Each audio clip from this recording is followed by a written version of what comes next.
You shaped it in your mind. Total performance. Now the all-new Toyota Supra brings it alive.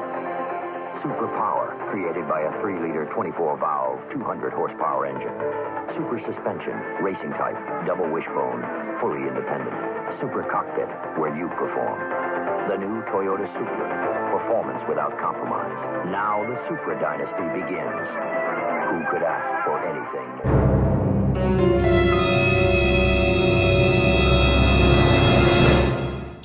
All right, y'all. I haven't started this car in probably 2 weeks. It's a cold day here in Tennessee. I don't even know what the outside temperature is. Hold on one second. So the current temperature outside, which is the same as this garage is not heated or insulated. It's 54 degrees currently right now. So I'm just going to kind of show you how this car starts with the way I have it configured currently. Just to show you kind of what I did to help with cold starts on a budget with parts that you probably have available left over from your Aristo. So first things first, I always disconnect my battery for the time being, just because I don't want any parasitic draw in my battery, and also I think it's the best way to store a car. So I'm probably going to try to get some kind of a switch that'll make it easier, like a battery cutoff switch. But so I just plugged in the battery, as you can see, and I'm going to start the car. And you'll see I won't add any gas at all on the pedal, and you'll just kind of see how it performs.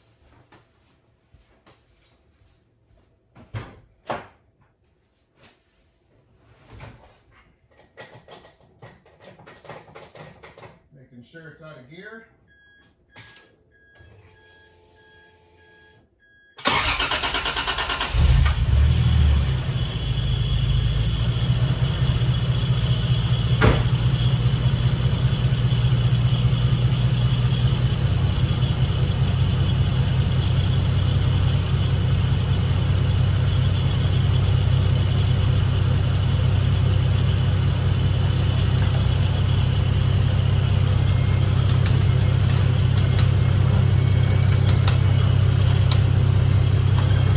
As you can see, it runs really nice and smooth.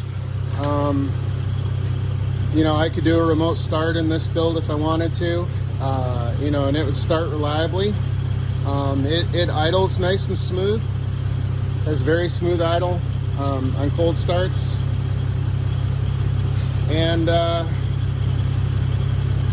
I'm quite pleased with it. The only downfall that I've had, and it's not really much of a downfall, is when I turn on air conditioning, have the headlights on, when it's cold, it definitely struggles to get enough air to maintain a good idle.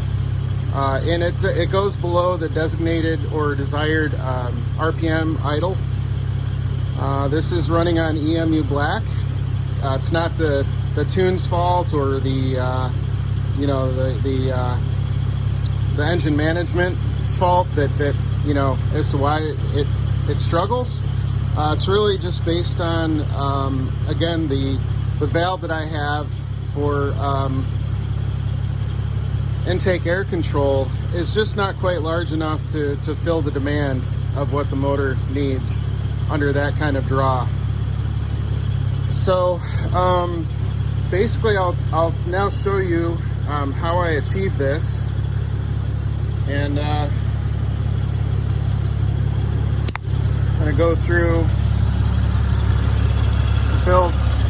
It has a little bit of a whistle. That's the only other downfall to what I did, but excuse the mess. I'd like to have it cleaner, but so basically this is a valve that came on the Aristo intake, and I'm using it for my IAC valve. It's limited obviously in the size and the diameter. But essentially what I have is there's a port coming off from the intake that basically is allowing air into the intake when this valve is open. So essentially there's two hoses that are coming off. And again, this is all factory, the way that your intake was from the factory, with a few modifications. So obviously we have the connector. So this is controlled by the EMU black, and essentially there's a port again that's feeding the intake at the bottom, and then there's a port that is taking in air here, and this is like a big L-shaped built into the intake. It's basically, you got a port that comes in. Don't mind this vacuum for the booster, for the brake booster. So disregard this right here. But basically this valve, this port comes through here and then shoots out the back corner of the intake. And that's really all that these two ports do. They just connect this side to this side. It's just one continuous run. And I machined, this is actually a PVC valve that's from the original position of here on the cam cover. And so basically I machined this down. I pulled the original fitting out with a pair of vice grips and a little bit of heat, just pulled that out. And then I got this so that it was the perfect contour. I pounded it in. And then the other side of this PVC valve is the perfect size for one of these, generic filters. Of course, you want to filter air coming into your engine.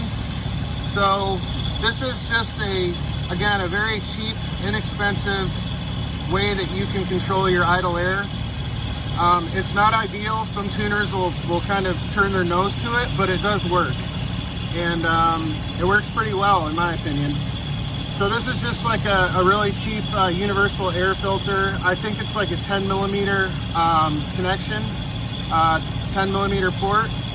And so going from this to this, that PVC valve that you take from this is a 10 millimeter on this side, and it goes to a smaller opening on this side. So you have to kind of machine it down. You could chuck it up in a drill and spin it with a file. If you're a DIY guy in your garage and you don't have a lathe and a machine shop, it can be done. I did this in my garage with very minimal tools, and it's been working great. I can get into boost. This PVC valve closes off and totally cuts out any kind of vacuum leaks when you're under boost. So when this has positive pressure, this valve shuts and the IAC is completely bypassed. So anyways, yeah, so you can see it's been running pretty much flawless. Now if I were to have pulled this connector on the IAC valve and tried to start it when it was cold, you would see quite a big difference in the way that it runs. If it would start at all, it would be extremely rough during idle. So you can tell this thing hasn't skipped a beat. You can hear how smooth it runs. I'm quite pleased with it. So hopefully this helps some of you that are fighting with cold starts, and maybe you're on a budget, kind of like I was. You don't want to throw a bunch of money at things if you don't need to. Again, the only thing really that I'm out is just my time. This was like $10 on Amazon. This connector was like $3 to $5, somewhere in between there.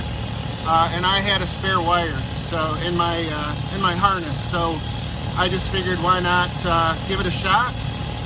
And again, it's been working quite well. Just trying to share some knowledge and help you out if it'll help you out. But yeah, it's working great. Now, if you want me to show you, I can unplug this, and you might hear a difference. It just depends on how warm the engine is.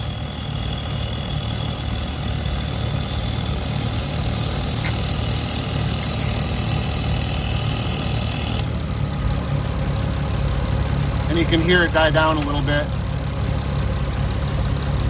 Now the only other thing that I'd add is this does whistle a little bit sometimes, just because of air noise, because you have a little ball in the PVC valve that's opening and closing as air pressure changes from positive to negative. And so it does whistle just a little bit from time to time. It's not terrible, but basically, you know, if I were to put a bunch of things that were negatives, really, it's you get a little bit of air noise during idle.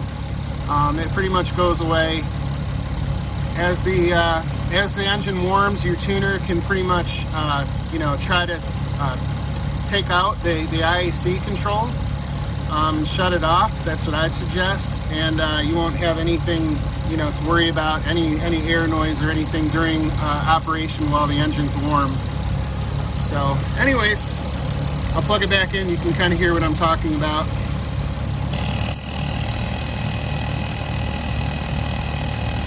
I don't remember what frequency we have this set to.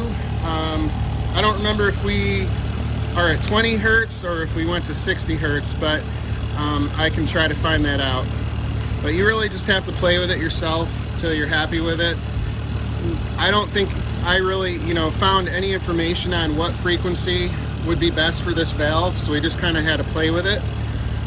But, you know, again, you can see it's working well.